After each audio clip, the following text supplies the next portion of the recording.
guys, I just got back from vacation, and look what was on my doorstep. Friday the 13th, the 40-year anniversary steelbook. Yeah, this was supposed to come out like, what, a month ago, but then something happened and it didn't come out for like a whole month later. Finally got that.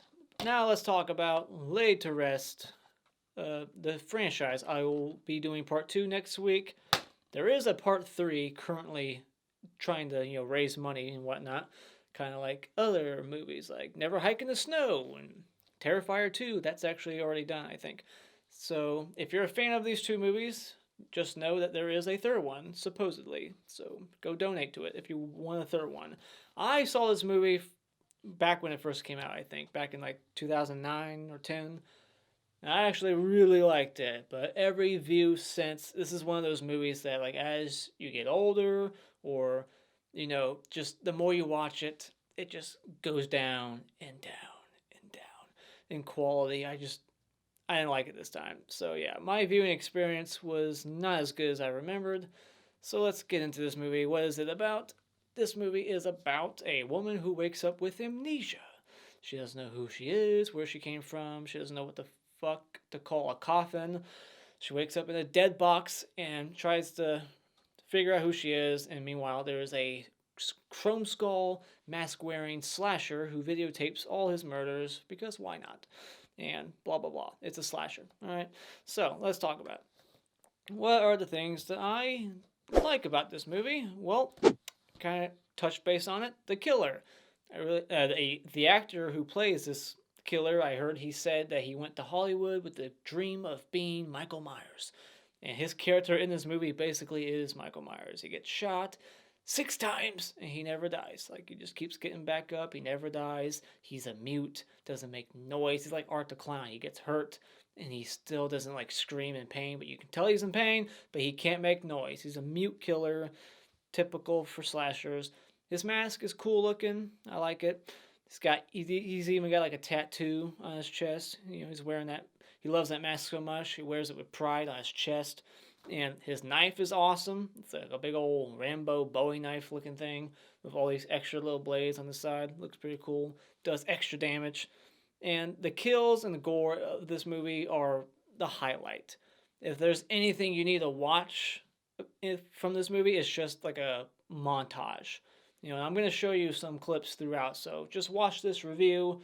You don't need to watch the movie. I'll show you everything you need to see. Like, it's even like listed on the back, like the most inventive kill scenes in years. And if you want blood, you got it. Bloody disgusting. So that's all you need to see is the gore. The gore's great. This was directed and written by a special effects artist who unfortunately put his girlfriend or wife into this movie, who was the producer, I believe, in the main role. And that would be my big negative, is her. But we're not there yet. Tucker, he's the only nice character. Sean Whalen's in here. It's nice to throw a little bit of horror alumni in here. But he's all the horror alumni we get. He's in a shit ton of movies. Sean Whalen. He's the voice of reason, kind of, but he still does dumb shit. And I don't know how to explain this technology, how he did it, but the killer has this phone where he'll text messages and it reads it out loud, kind of like Siri or something, but it's like all his victims' voices thrown together like a compilation. So I thought that was kind of creepy. Other than that, I don't like anything else about this movie. Just the gore, the kills, the look of the killer's different. He videotapes the shit. Maybe he jerks off to his own killings. Maybe. I don't know. They don't give you any exploration of this character. It's all left open to your interpretation about what makes him tick, which I like. He's a mystery. And they explore it a lot more in part 2, I remember. But it's been a while since I've seen that. So, I remember the kills in that one being also awesome. And unfortunately written and directed by the same person, I believe. Now, that would take me to my negatives. The writing, the directing, the acting, all dog shit. The acting from this main woman is so atrocious. I just was wanting to turn the movie off. It is so bad. And it sucks that she is the main character. This woman who's clearly not an actor. I think she was the producer. Bobbi Sue, whatever, I don't know. But she's playing like this amnesia chick. Why she needs to have amnesia doesn't really do too much for the plot. She could have just had her memory and it still would have been the same movie, running away from a killer. The amnesia thing is just dumb. Take it out. It's just silly too. Like, I woke up in a dead box. You don't know what the fuck a coffin is, but you know all these other words. It just is so stupid. It's convenient. All these little conveniences were pissing me off. There's so many of them, and I will get to them later in my spoiler discussion. Just conveniences left and right. Lazy writing. The writing is lazy. Characters make the dumbest fucking decisions where you're like, wait, what? How? That makes sense. How? Okay, like, you want to go there, why? It's just so fucking dumb. The decisions in the movie were killing me. It was just awful. The atmosphere, meh. There's just lots of excessive fog where it just takes me out of the movie. I'm like, okay, that's unrealistic. There's no fucking way there's that much fog out there. And then Richard Lynch's character, from that Chuck Norris movie and the Halloween remake, and I'm sure other movies too, but I saw him recently in that Chuck Norris film. He's wasted. Like, what's his character do? Like, I don't understand his character at all. The little reveal about his character later on, it's like, what? Okay, I guess. Why? His character is just dumb. There's lots of dumb shit in this movie. And the score, it just feels very stock and lazy and awful at times. Did not care for the score. And this final girl we get, the main actress, is awful. She doesn't have much of an arc. She just remembers who she is. And she doesn't have to fight back or anything, so she's a terrible final girl. She can't defend herself. She's making dumbass decisions left and right, and she's not even the one who kills or, gets the upper hand on the killer later on. Somebody else does. So she does nothing. She's a terrible final girl. She teases nudity. She's got gigantic jugs, and she teases them like twice within a minute. So final thoughts, this is a mediocre, just badly written slasher movie that tries to be like a throwback to the 80s paint-by-number slasher where you just got dumb victims running away the whole fucking movie. Not much plot here. It's not fun. There's like nothing funny in it. I laughed once, but that's it. I don't think it was supposed to be that funny. I just found it funny. I was watching this tired. It was pissing me off. The character decisions, the writing, the directing, everything. Almost everything outside the kills just wasn't working for me. It's just the kills and the gore that are like, all right, that's cool. That was creative. That kill was awesome. But that's it. So when it comes to Laid to Rest, this movie to me just gets worse with each viewing, so I have to say this time around that it is wasted time. Alright, time for the spoiler discussion. I got through the review quickly because I got a lot to say. I got a lot to point out. There was a lot of shit that I was just like, what? That's so dumb. And I have to talk about it. I have to. So this woman wakes up with amnesia. She wakes up in a dead box. And she's so fucking stupid. She gets out of the dead box, grabs the phone, calls the cops, and they're like, all right, we're going to trace your call. Don't hang up. And she hears that. I'm not sure how she couldn't. And then she's just walking away like it's a cordless phone, unplugs it herself. Usually in horror movies, like the killer will cut the line. But in this case, she's the idiot that cuts the line herself. She just keeps walking, gets it unplugged, and then she's like confused, like, wait, where'd you go? Oh, what?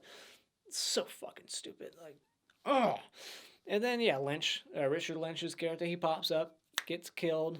Kind of reminded me of the death of Richard Really in Rob Zombie's Halloween 2. Up against the door, hit in the back, blood sprays out of his mouth immediately. Like, that's possible or realistic. I don't think it would happen that quick. It's so...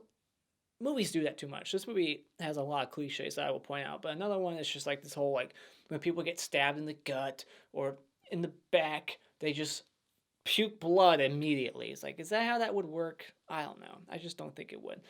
And this movie just has a very lame opening title card. Like, it has, like, these opening credits, but it leaves out, like, the title.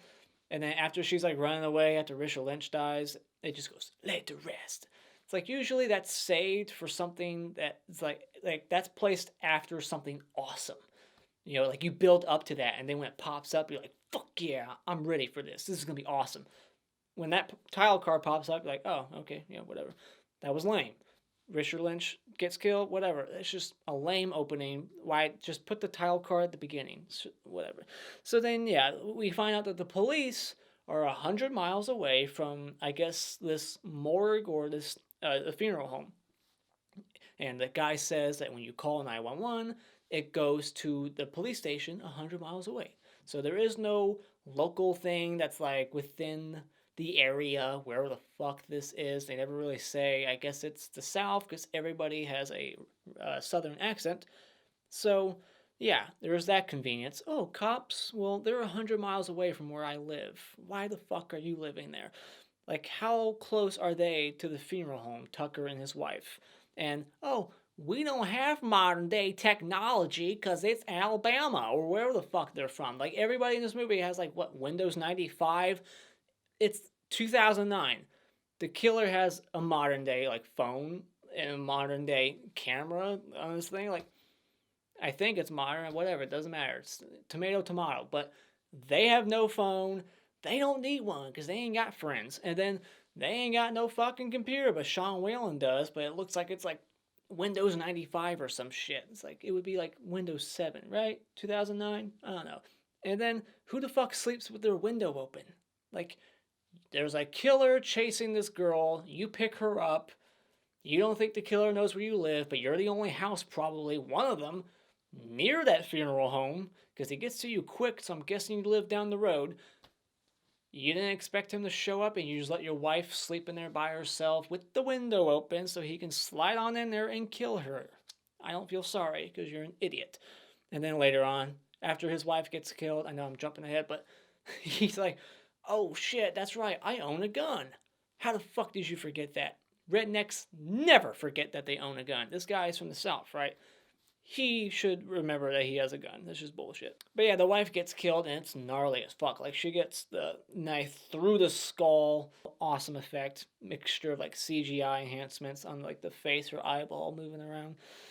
Pretty cool. And so they flee. They get in their truck that has barely any gas. Like, this guy lives in the middle of butt fucking nowhere, and he's just risking every day. He's just, like, risking the possibility that he's going to run out of gas. Like, he's just always riding on E.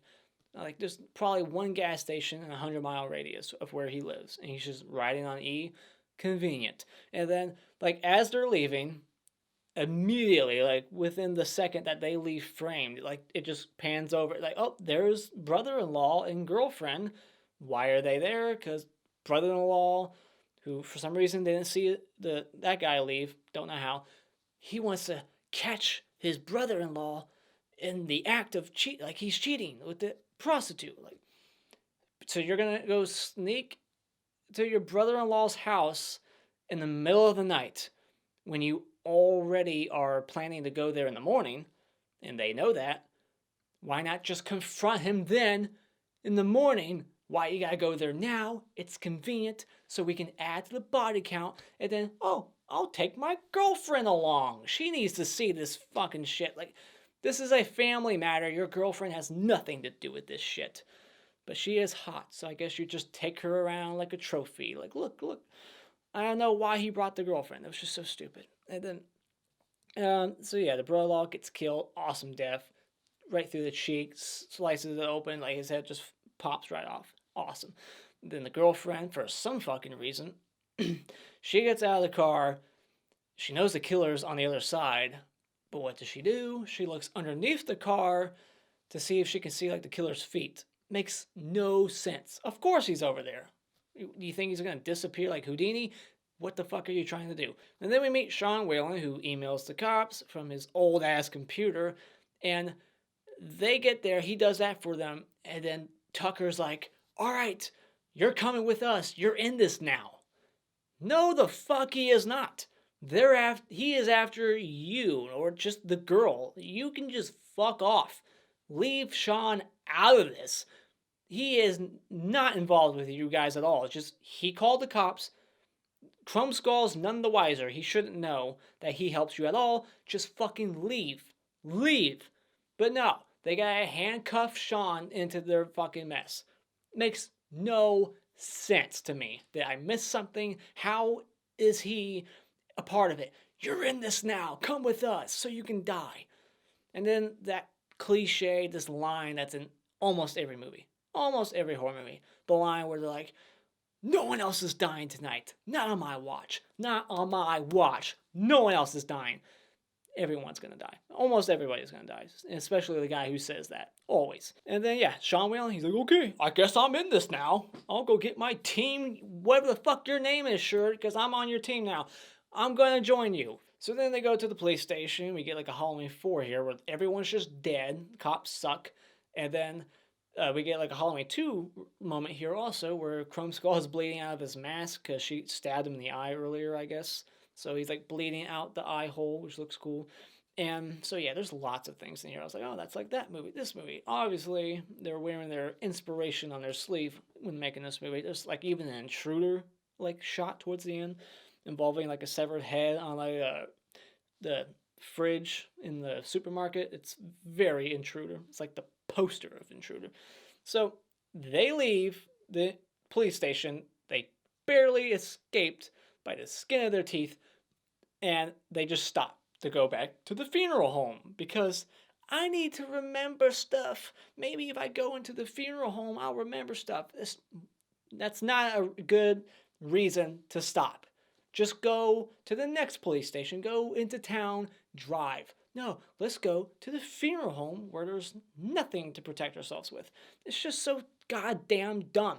And then somehow, this is either coincidence or I don't know how to explain this, but Chromeskull knows who Sean Whalen's dead grandma is, and he goes into the hearse to torment him by using his dead grandma's head to like scare him to think like his grandma's like resurrecting or like he's hallucinating, and then even takes her body and throws it in the trunk of his car.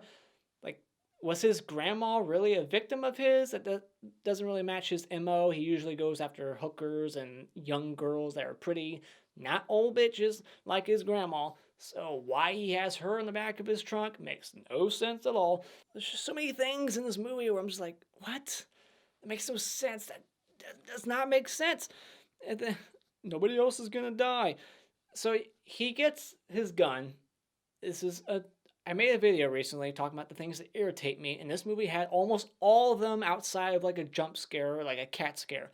So he gets a gun, and he shoots him 6 times, and then like he shoots him 3 times technically. I just wanted to quote Loomis there, but he shoots him like 3 times. I think 2 of those bullets landed, and the way he was positioned, it would have been harder to land those shots, and especially at his distance. But he managed to get 2 of them into the bad guy, who's not wearing a vest. He's fucking Superman. Later on, he shoots like 3 to 6 bullets way closer in a much more comfortable position where he could actually fully aim and use both arms, and misses every single fucking shot and is like hitting the ammo. And at first Sean Whalen's like, don't shoot at him, you'll hit the ammo behind him. Or I think it was like Decker's character from Nightmare on Elm Street. I think that was him. It's like, don't shoot at the guy who's killing your best friend, you might shoot the ammo on the shelf behind him. What the fuck are you talking about? He's like, whatever, I'm going to shoot him anyway. So he misses every shot. He's a stormtrooper now. He was accurate earlier. Now he's a stormtrooper. They don't even try to look for his body. He can just disappear so goddamn quick. All right, so let's back up. All right, so Tucker splits. They're at the funeral home, and she tells Sean Whalen, like, all right, we need to stay here because, after all, I need to, like, remember stuff. Hopefully I'll spark a memory by being here. And then right after that, she's like, I'm going to go fight back. And she grabs like a weapon, sees that he's in the barn next door. She's like, I'm going over there. It's like, what happened to, I'm going to stay here.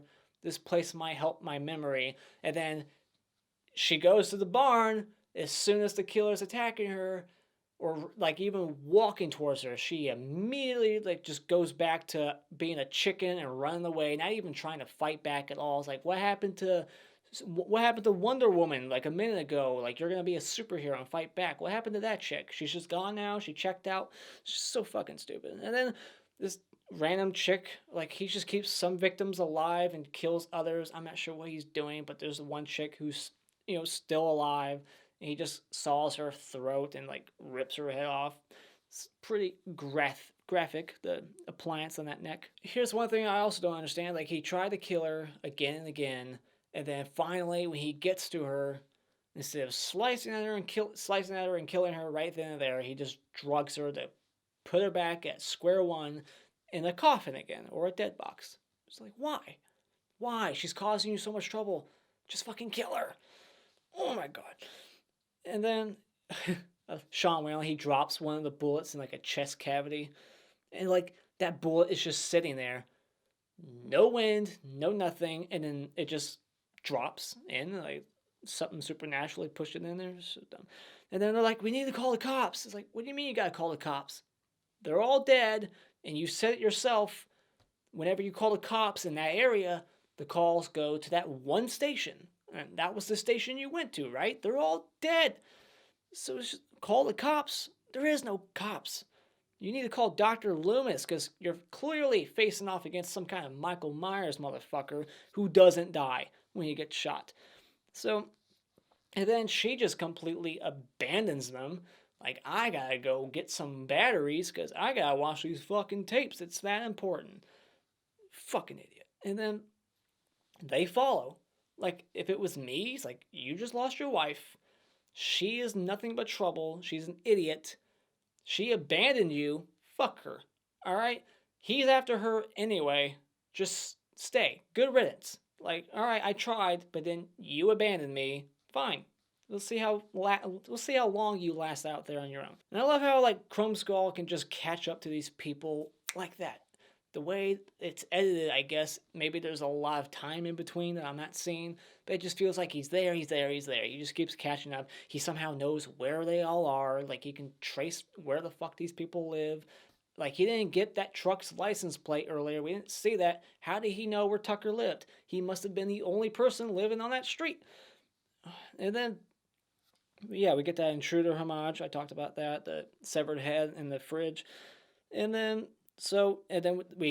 this guy, oh my god, we get this dipshit, who's got this shotgun, and he goes out there, and he's trying to play hero, and he doesn't shoot at all. Why?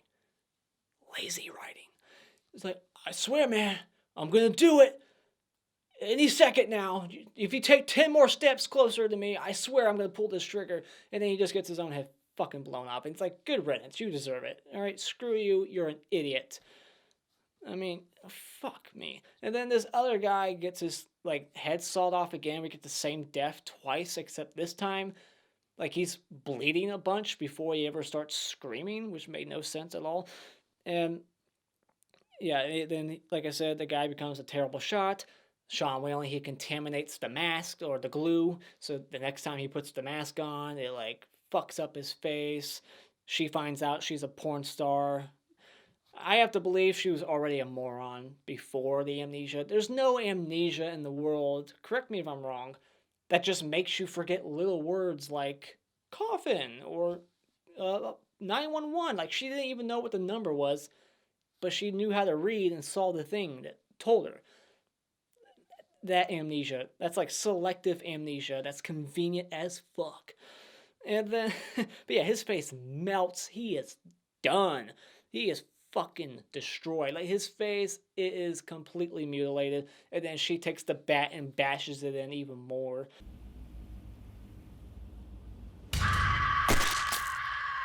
And then he still comes back in the sequel. Get the fuck out of here. That is such bullshit. And then she goes outside. Guess who's waiting for some reason? The Decker guy. Why? I would have just fucking left. You just met this chick. You thought she was crazy. Why are you still there? Like, you don't need to be there. Why is he waiting for her in his car? And then as they drive away, guess who shows up? The cops! They come at the last second all the fucking time, especially in movies like this that aren't that good. Another fucking cliche, another trope, another box checked. Like, we gotta have the cops, they arrive at the last second. Literally last second. So stupid. They might as well just had a goddamn cat jump out, like, at the screen, like, right before the credits rolled. Alright, before I have a heart attack, let's just get these awards over with. So, the Hockey Mask Award for Best Character will be Sean Whalen, because he was the voice of reason. He actually is the one who kills Chromeskull, so sure, I'll pick him. And the worst character, worst actor in this movie is the main girl, Princess, she is just dog shit. And then the hottest chick in this movie will be Baby. I think her name's Baby. I didn't hear her name called. The girlfriend who gets her stomach ripped open. And then the funniest moment in this movie, the funny bone, will be... What do we do now? Die. And the clap award for best scene will be when Chromeskull gets his face mutilated. That is some gnarly practical effects. It looks fantastic. And the Mr. Hat award for best kill will go to the brother-in-law who gets a big old knife through his cheek and then gets his head chopped in half. And the Mr. Twig award for worst kill will go to Tucker, who simply gets stabbed in the gut. And those are my thoughts on Laid to Rest. What did you think about this movie? Sorry if you're a fan of this movie. I tried to like it again like I did 10 years ago, but I just didn't. Just the kills, in case you're still watching this and you haven't seen the movie, just watch the kills. That's all you need to see. Well, I probably just showed you all of them, so yeah. You saw everything you need to see. So, let me know what you thought about this movie in the comments below. Thank you so much for joining me tonight. If you like what you've seen here, you can hit this like button, share with all your friends, and become a subscriber today just by clicking on my cartoon face in about 5 seconds. And until next time, auf Wiedersehen.